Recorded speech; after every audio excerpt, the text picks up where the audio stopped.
we're here to talk about a number of issues: health, technology, the environment. And of course, today was a very important day in terms of public health.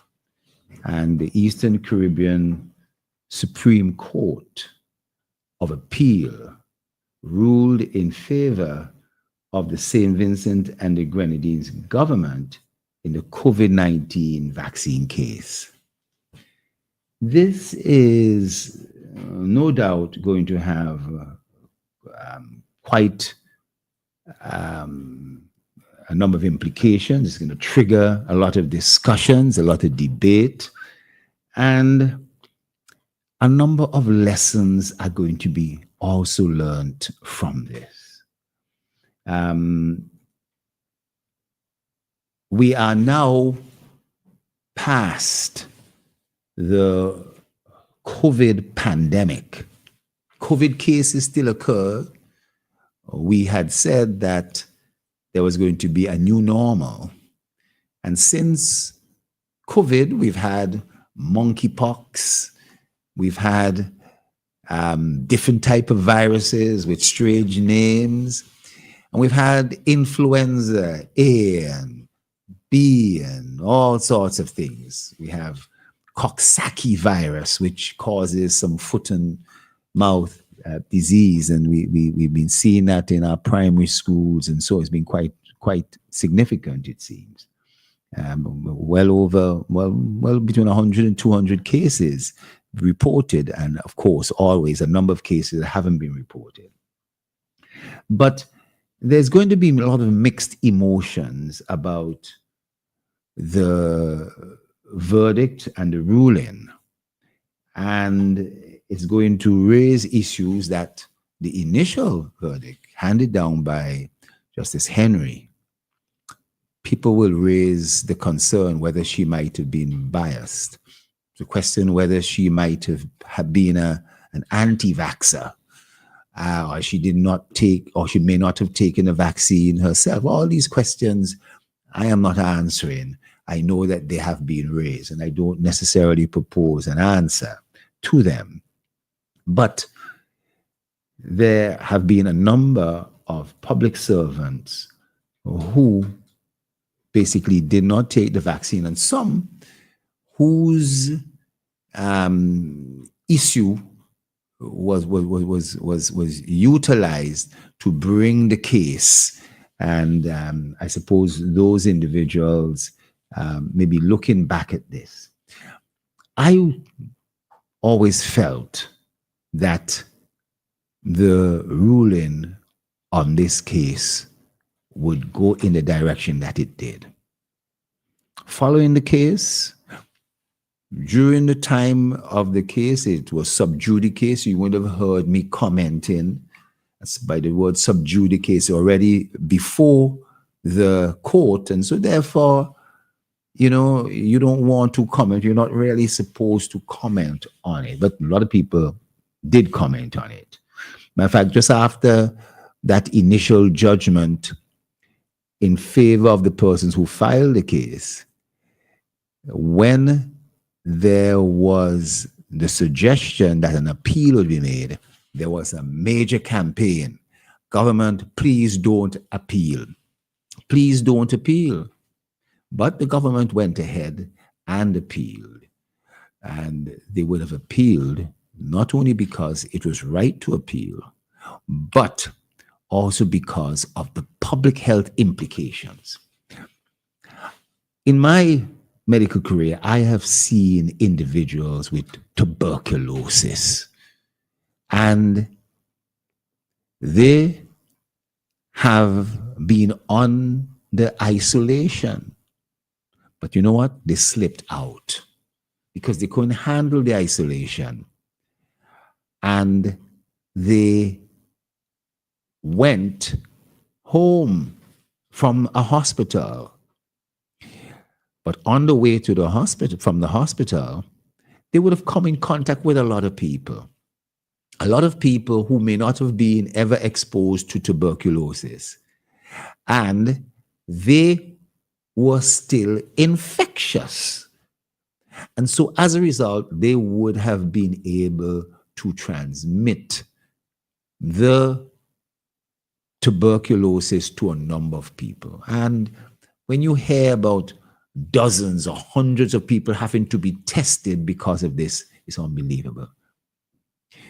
If there was an outbreak of Ebola, and there's concern that a lot of the assistance America gives to certain countries in terms of support for vaccines and support to help prevent things like Ebola and other highly contagious and fatal diseases, that you may well see the spread of these things.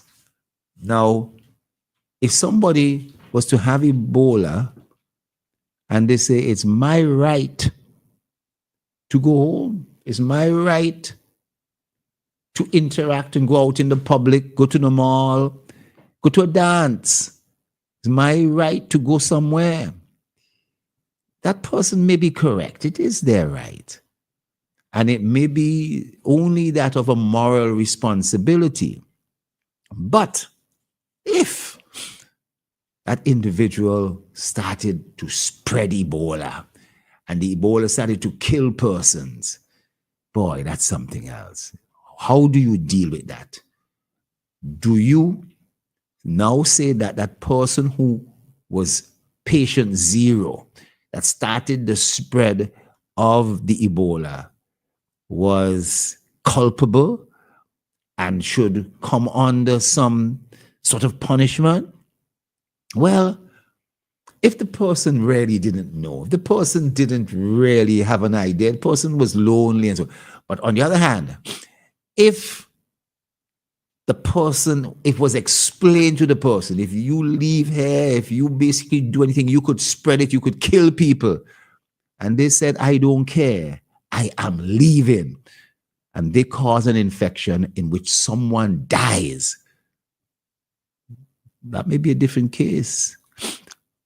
If somebody, on the other hand, had HIV disease, and they say, you know, somebody gave me HIV/AIDS, I am going to leave, maybe go somewhere else, another country, another tongue.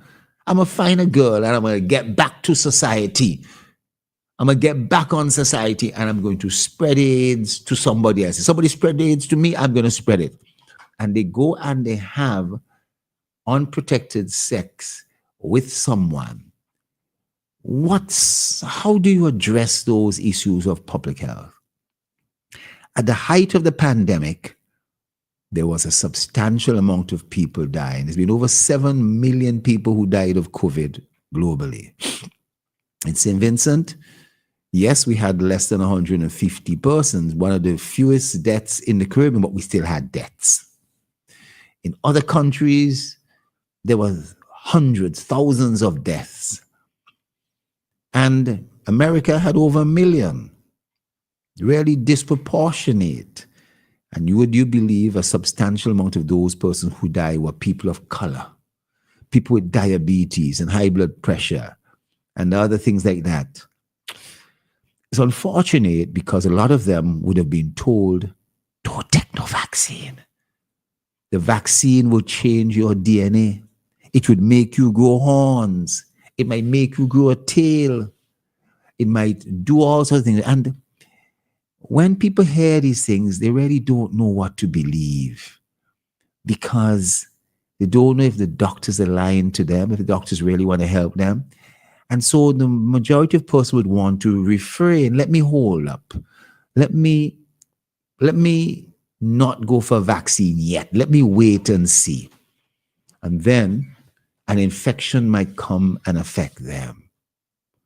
But luckily, the majority of persons who might have done that might have caught the virus very mildly and would have had maybe a fever, would have had some of the symptoms we once and long talked about for COVID. And then after a week or so, they would recover.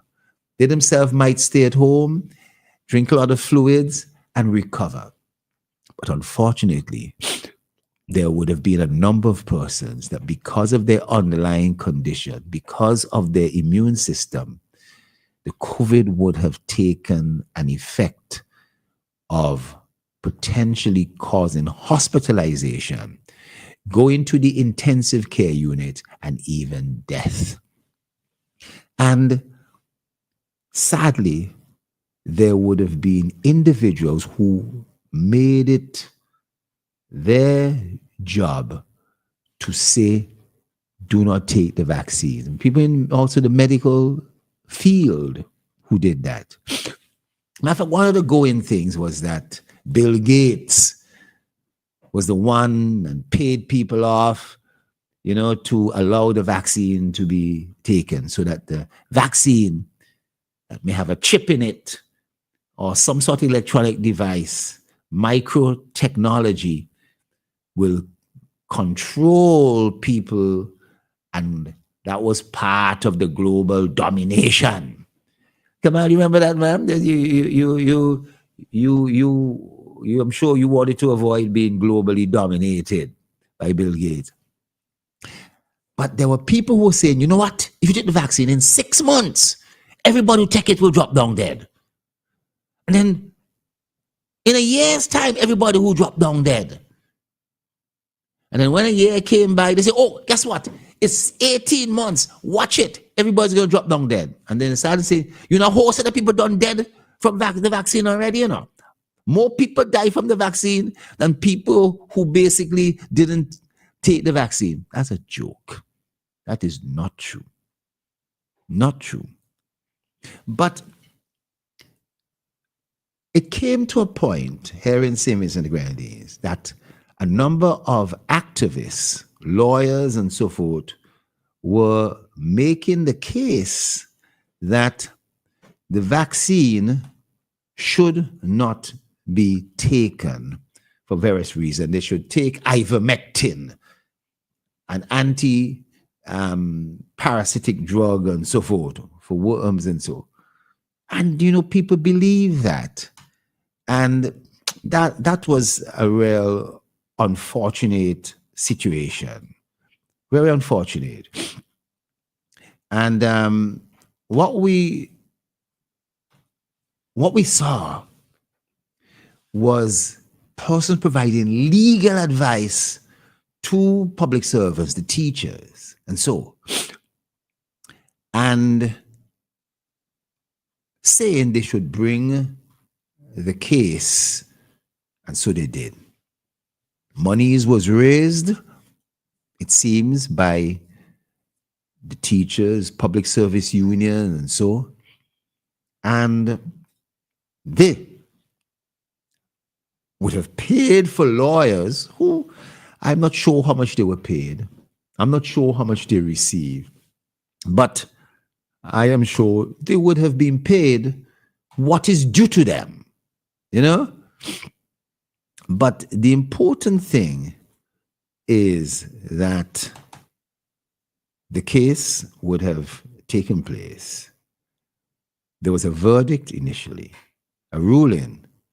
There was an appeal, and now that appeal from the Eastern Caribbean Supreme Court of Appeal today ruled in favor of the government. But speaking today on radio, Dr. Ralph Gonsalves, the Prime Minister of St. Vincent, says that the majority of public servants who had not taken the vaccine have returned to work with all their benefits intact.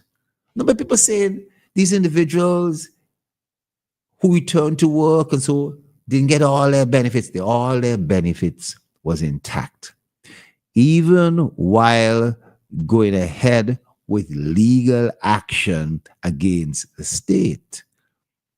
Of course, the overwhelming majority of the frontline workers complied with the vaccine requirement. Emergency workers, those persons who were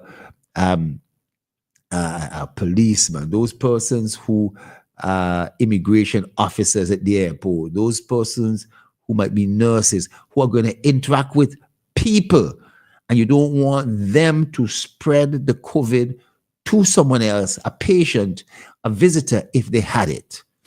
The visitors were coming in. There was protocol in relation to that. The immigration officers really had to be vaccinated too. If people could only travel to St. Vincent on showing that they were vaccinated. Now, the Eastern, the Prime Minister went on to say that any public servants, including teachers, nurses, doctors, police officers, who had not yet returned to work can still avail themselves of the opportunity to return to work.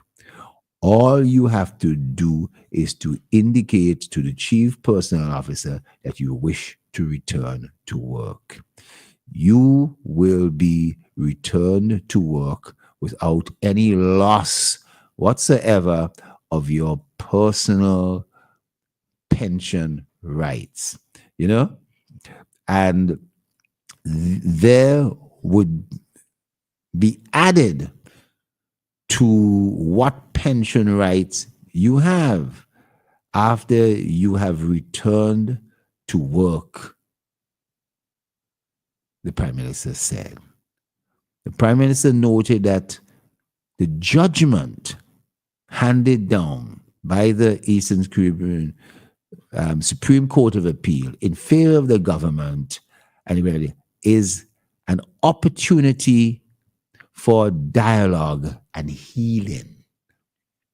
It's an opportunity for dialogue and healing. It's also an opportunity for a lot of lessons to be learned. Because I am of the view that legal counsel gave these union members bad and erroneous advice.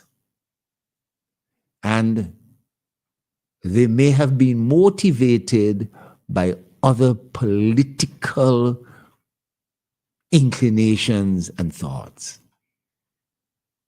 And that may well be borne out. I understand that legal counsel may well suggest to the teachers union and the public service union that they should go to the Privy Council. And the teachers union and the public service union would probably have to go obtain loans or collect monies and whatever to get the money, because I don't know how much it takes to go to the Privy Council. I don't know if it's hundreds of thousands of EC dollars, if it's over $1 million, but boy, it is likely to be very expensive. And it's likely to take some time, you know? And that this is an opportunity for healing. Whether it is a situation of winning, there's no doubt that there's a right for persons to be able to appeal, but the other issue is that there is an opportunity for healing since this particular ruling. Now, I know this is going to spark some measure of debate, and those persons who understand the issue with vaccines and so forth, they will continue to feel that, well, I did the right thing. You know, I protected myself. I protected my family by protecting myself. Because if I catch it, I can pass it on to someone else. On the other hand, there are persons who strongly believe that a lot of the conspiracy theories that abound was true. And you're not going to change their mind. You're not going to change their mind. They will just like many who believe Elvis Presley is still alive and Michael Jackson's not really dead, or other conspiracy, man didn't really land on the moon. Those thinkers will continue to think as they did, and they will not change in the short term. Now, the ruling is 189 pages. I've not read it. I got a little outline. I spoke to somebody quite prominent today, and congratulated them on the case, on the win of the case. I'd have seen the CMO today, who basically would have been one of those persons who would party to the case. And I think that, they were pleased with the judgment. And as I said, it provides that opportunity for healing. Kamal, I don't know if we could go for our break. We come back and then we will talk a little bit more. People's Pharmacy, for all your pharmaceutical, skin and body care needs. Located on Grenville Street in Kingstown. They open 8 a.m. to 8 p.m. Monday to Saturday. Call them today at 784-456-1170. People's Pharmacy also stock vitamins and supplements, personal care items, toiletries, children and adult pampers, and much, much more. And of course, get your prescriptions filled by a friendly and professional pharmacist. People's Pharmacy. Come in today and let us serve you. Your health matters. How much do you know about what makes up a healthy lifestyle? Your health matters. How do you define good nutrition? Join Dr. Gerald Thompson, physician, specialist, and notable environmental conservationist every Wednesday, 8 to 9 p.m. here on WeFM 99.9. Your health matters. Ask Dr. Thompson any burning question you have related to health. Your health matters. Dr. Thompson will examine healthcare, highlight important environmental issues, and look at what's hot in science and technology and the next wave of emerging diseases and health trends. So this and every Wednesday, join us 8 to 9 p.m. here in WeFM 99.9 because your health matters.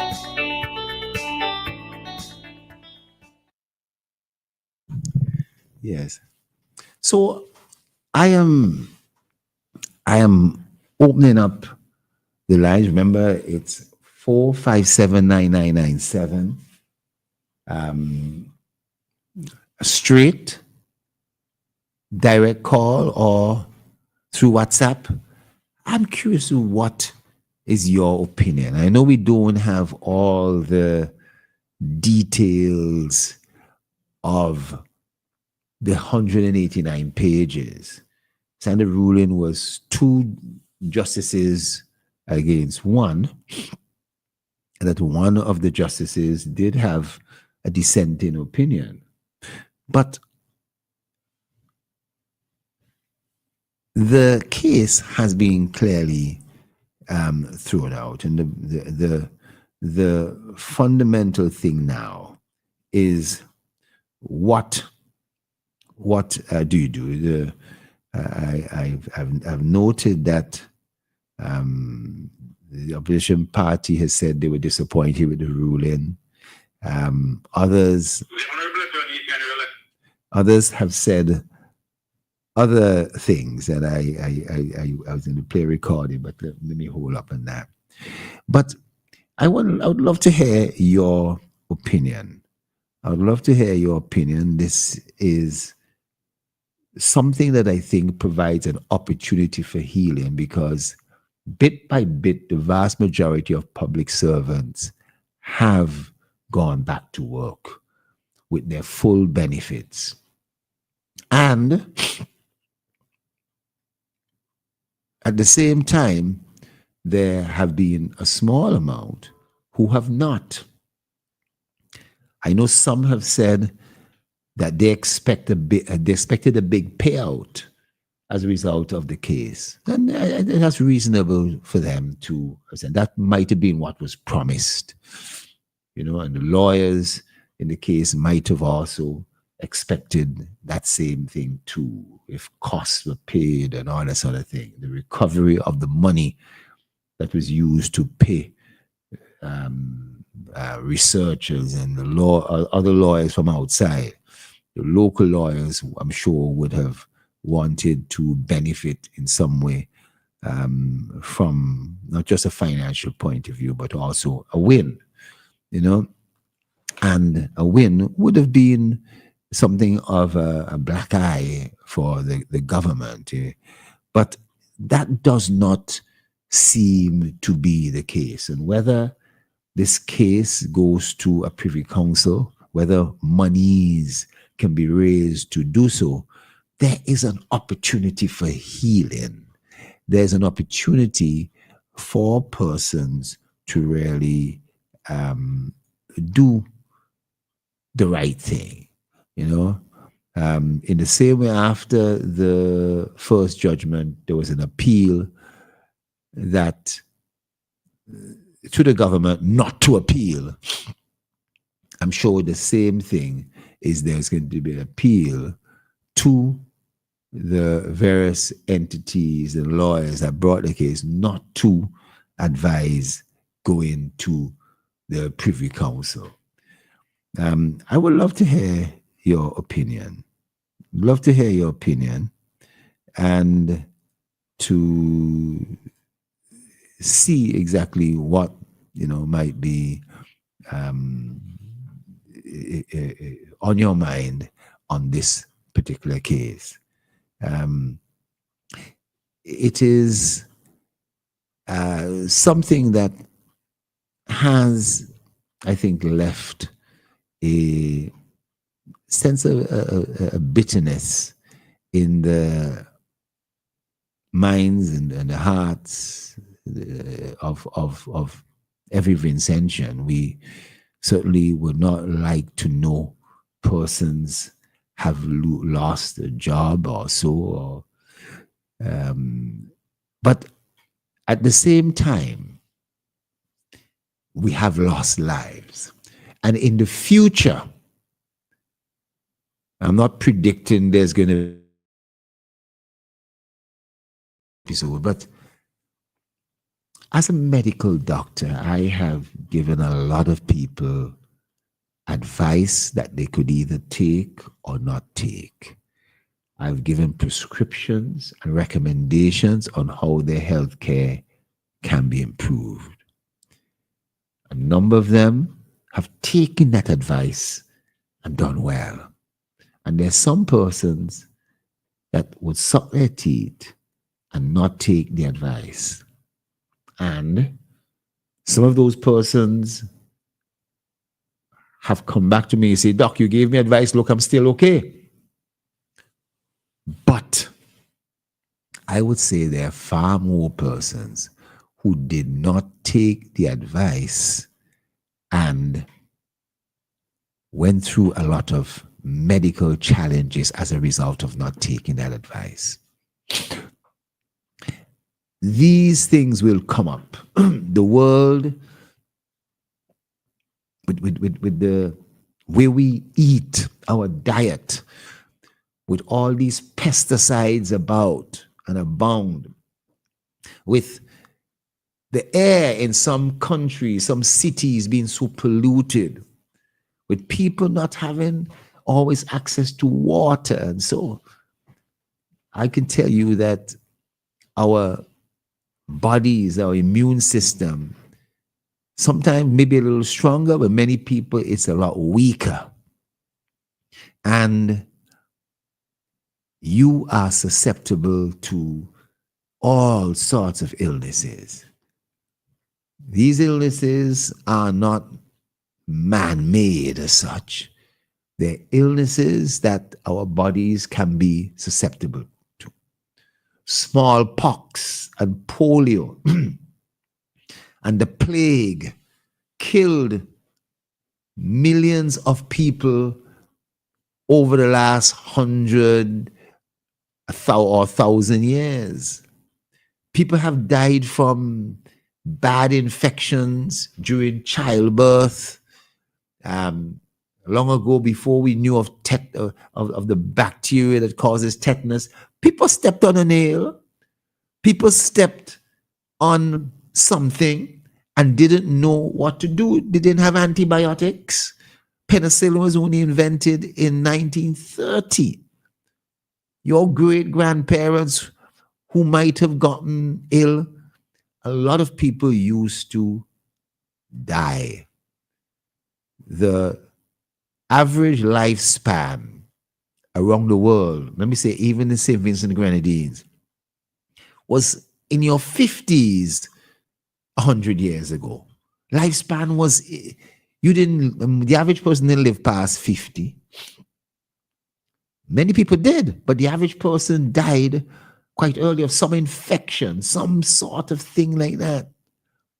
And now our lifespan, our level of longevity, we can live now up to 72, 73, 74 years old with ease. Do that 70. But our bodies, to me, seem to be a lot weaker. Our bodies seem to be, going through a lot. Diabetes is significantly increasing. Alzheimer's increasing. Cancer is increasing. Now, having all this, we are flying more. Visitors are flying in. Ships traveling, these huge cargo vessels coming from one port to the other are bringing also certain diseases from one shore to the other. I said people are traveling and flying. Whether you travel to a country, an infection may be there looming, and you spend 2-3 days, the infection doesn't show up itself, you come back, you land back in St. Vincent, and the infection you picked up somewhere else starts to brew, starts to express itself. It could be a tourist who's traveled here from one of these countries, and they interact with people in the market and so forth. All sorts of things happen. But I'm saying that if your body is not, attuned to protecting your body properly, if you have diabetes, that's weakened your immune system. If you have cancer, that's surely going to be consuming you, and the cancer is brewing. There's a high risk that there's going to be other forms of infections, other diseases that could really affect you and you could catch and so. And you really want to be protected. The times when people caught measles, the times when people caught polio, the time when people caught whooping cough. I could tell you about a lot of these diseases. These illnesses killed a ton of people. And today, they kill far less people because of vaccines. Vaccines that have built up the immune system and have protected people. In societies where people have expressed this, we want the freedom to determine our own health. I don't want to take a measles vaccine. I don't want to take this other type of vaccine. Well, those societies have suffered from a decreased rate of vaccination. And in the case of measles, when vaccination rates drops to less than 90%, I'm not talking about 50%, 20%, I'm talking about just 90%, it drops a little bit to 90%. Watch out. People are going to be susceptible to a measles vaccine. Measles is something that just gives you a rash on your skin, give you a fever, and that's usually what happens in the majority of people. Sometimes measles, though, the measles could travel to your brain and literally melt your brain, causing encephalitis, they call it, melt your brain, turn your brain into porridge. Or the measles vaccine could go to other parts of your body, your lungs, and cause a pneumonia. Imagine having a measles pneumonia. When you catch a measles pneumonia, that's it. The recovery rate from measles pneumonia is not high at all. Matter of fact, it's low.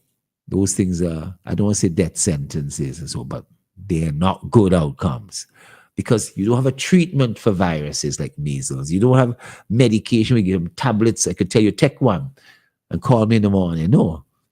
These viruses, when they go in, when they're on a roll, boy, sometimes nothing could hold them back. And so we have a lot of vaccines that have been able to protect persons. I'm not saying vaccines are absolutely perfect, but boy, they have protected a lot of people and a lot of kids. And there's been a decline in these infectious diseases in a number of countries around the world due to vaccination. But there's an assault on vaccination. People who want to call it a vaccine. I am a person, I believe in alternative medicine. I promote alternative medicine. But people will mix up all kind of concoctions. You know, silver this, silver that, and tell you drink this. It's going to protect you. Or tablets that really may not work. And you're confident that they may work. And those tablets don't work. And that's unfortunate. Is we ever huh? Yes. A good evening, doctor. The anti-vaccine campaign, who from observation used the straw man approach to justify their argument constantly. Is this just the ongoing adopted practice, or both wanting to eat your cake and have your cake too? And how do you consolidate that choice in a Christian society? That's interesting, you know? Interesting. I don't know if persons, I read it slowly, right? Because the person is saying that, is this just we have a caller. Let me see this call. Hello, good evening. Good evening. Good evening, yes. Man, as a doctor, you're a liar, doctor, man. I tell you the truth, man. I'm good. Like. No, let him speak. Let me speak. Yeah. Okay. Yes. Well, you know, that's actually the very first time I've had, and I could tell that the vaccine discussion is going to generate that sort of thing. But I am still saying that there can be a healing process. I'm agreeing with the Prime Minister on that. And there are going to be persons who will say they will never take any vaccine or allow their kids to take any vaccine.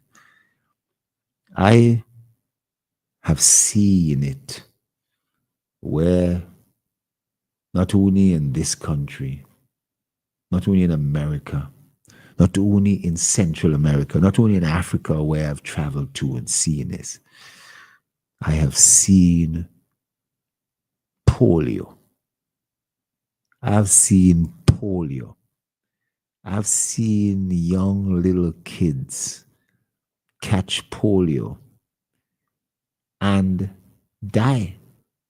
I've seen persons catch polio.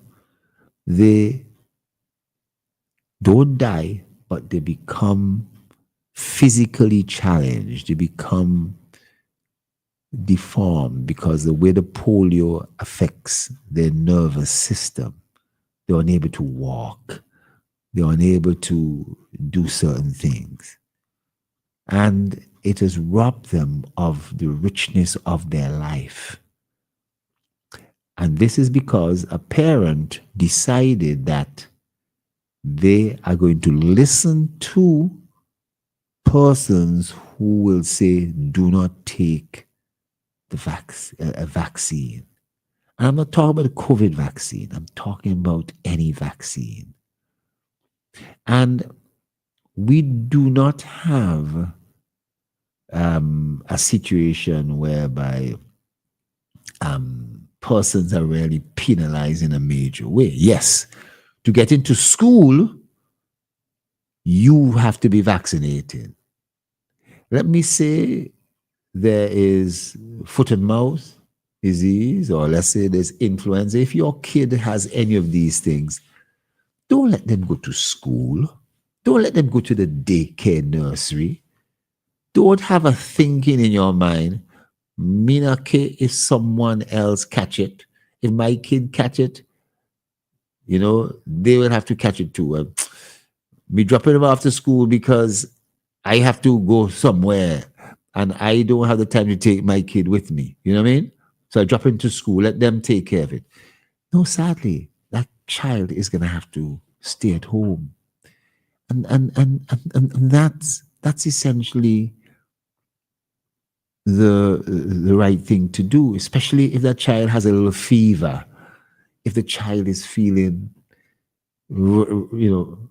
restless and frustrated and lethargic and so forth. Boy, don't leave that child alone, especially if they have a fever and so they can come dehydrated. You come back, that child might be that. You really need to monitor that child in case you do have to take that child to a doctor. But often giving fluids and keeping that child at home is important. But it's important for me, as I talk about health issues, to talk also about public health.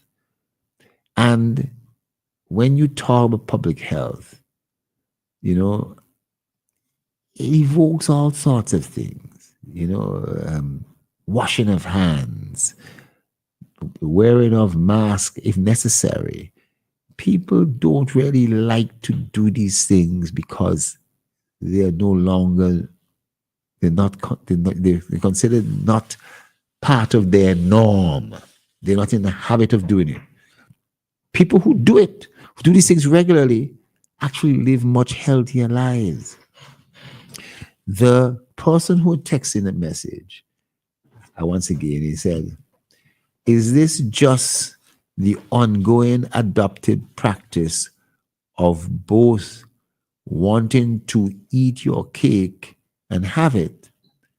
And how do we consolidate that choice in a Christian society?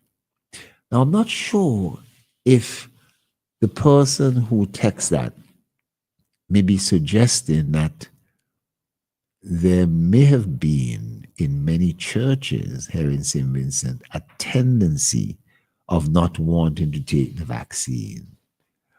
And that, yes, I know a number of pastors who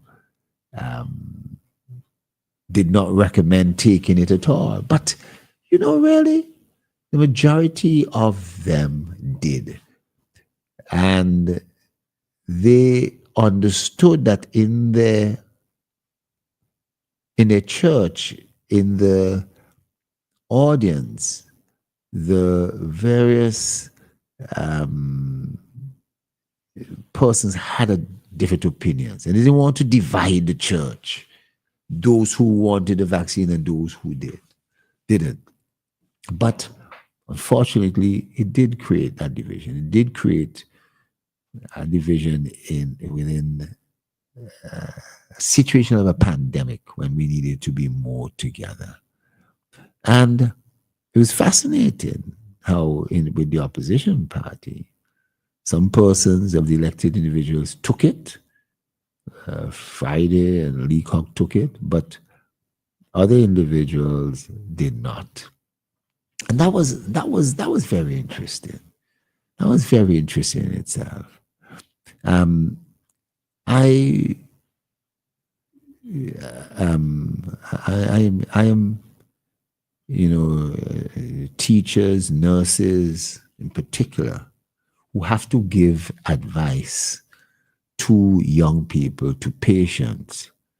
This is a very, very important lesson learned. And it will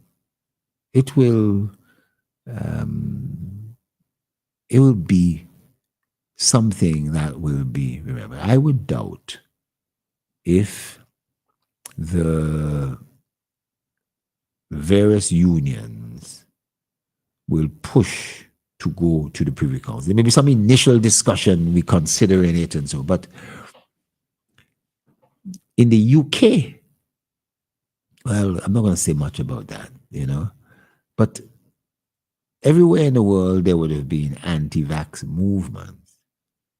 But I rather doubt if this goes to Privy Council that you get any change in the judgment. I'm eager to read the 189 pages, eager to do that, and eager to get some legal mind to analyze it and put it in a simple form as regards why the judgment was actually ruled out, was thrown out, why the ruling went for the government.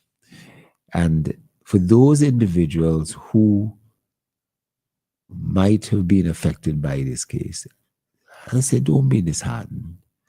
There is still an opportunity for you to return to all your benefits, and you should do so.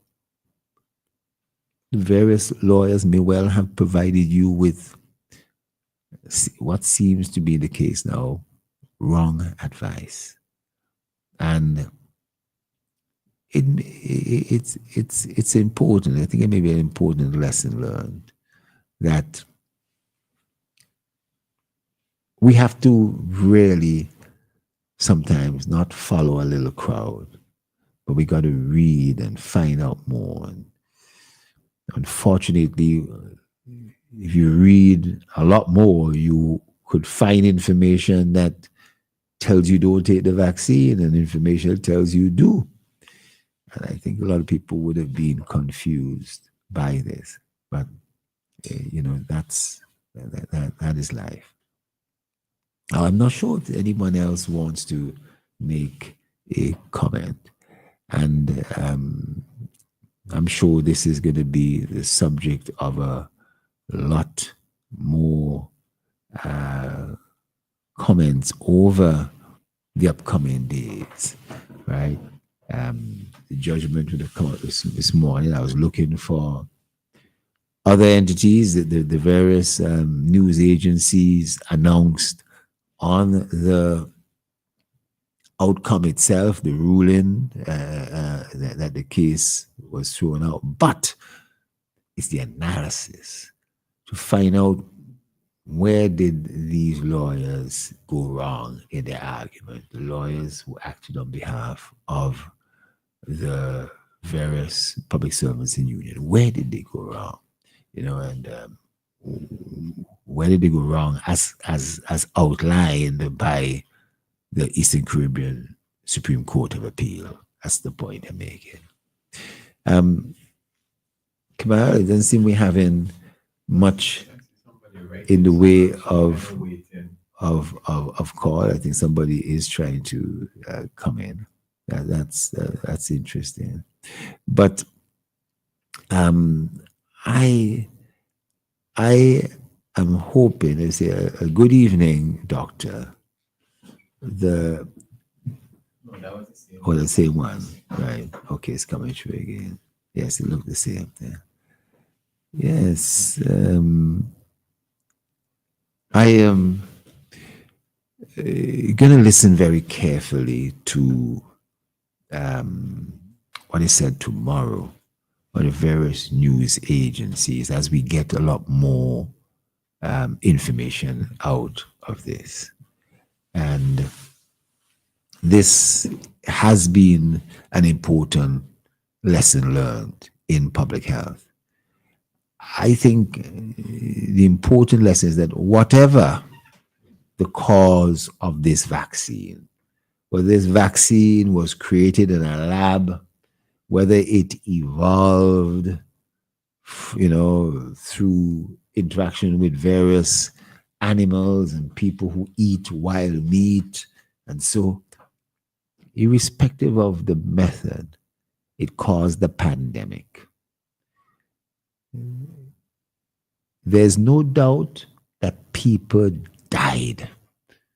There's no doubt that people got very, very sick and recovered.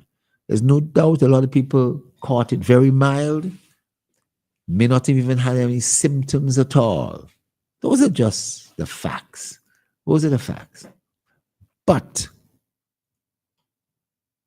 what is clear is that there was an unprecedented move of technology to try and create something that can treat these illnesses. Vaccine. I'm a person who believes in vaccines. I don't believe there's a need for vaccine for everything, but there's some illnesses. And if we don't have vaccines, boy, crap will smoke your pipe. We're going to have serious, serious illnesses, especially in our children. Imagine having a child, and at the age of 2, 3, 4, that child gets very, very sick and possibly dies. You know that impact that has on you, and you wonder whether you should have acted quicker. You wonder whether you should do this or do that. And I imagine those things are quite challenging. But it's a situation we will certainly learn about. So people with more than one child that go through childhood illnesses, each child they have will go through it. So the first child, you have goes through certain type of illnesses, get sick, you tend to them, and you get them over that hump. A younger child will go through similar type of experience, not exactly the same, but you have learned. You've got the experience now of how to deal with it.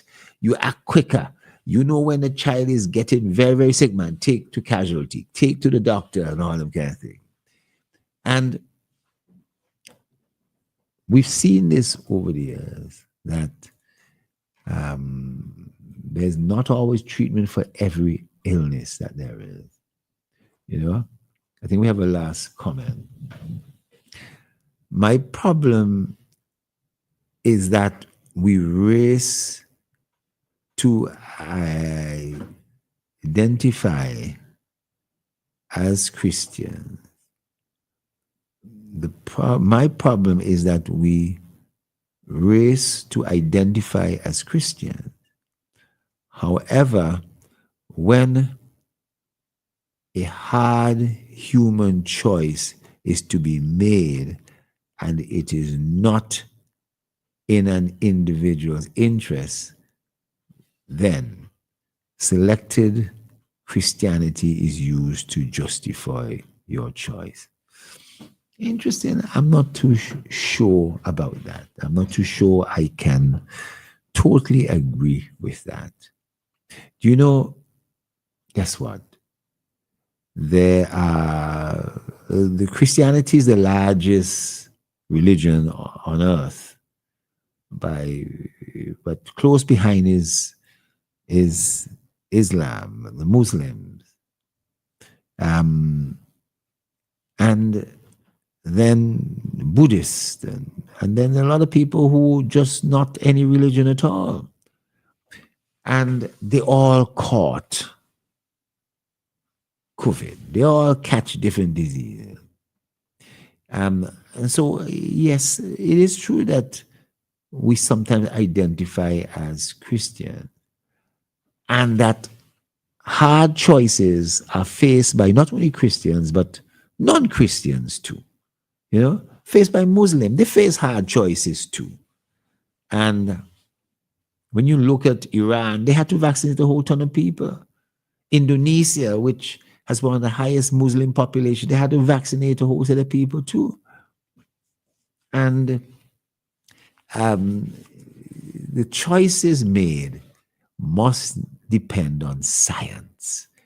And we could also have Christian faith, Muslim faith, we could have Buddhist faith to reinforce that, because there's nothing wrong with prayer as a means of healing.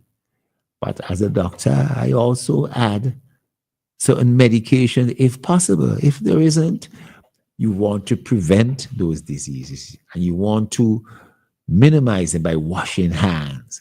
And in the case of infections, wearing a mask and all those sort of things. So I come to the end of the program. I had somewhat felt that this would be a topic I'll be talking mainly about, but I'll be doing most of the talking. But the information on the case is not yet in. We have the ruling. And ladies and gentlemen, the case has been thrown out. I think that was the correct thing to do. Let me wish all those persons a healthy week and best wishes to you. This is Dr. Gerald Thompson signing out this evening. Good evening and good night. People's Pharmacy, for all your pharmaceutical, skin and body care needs. Located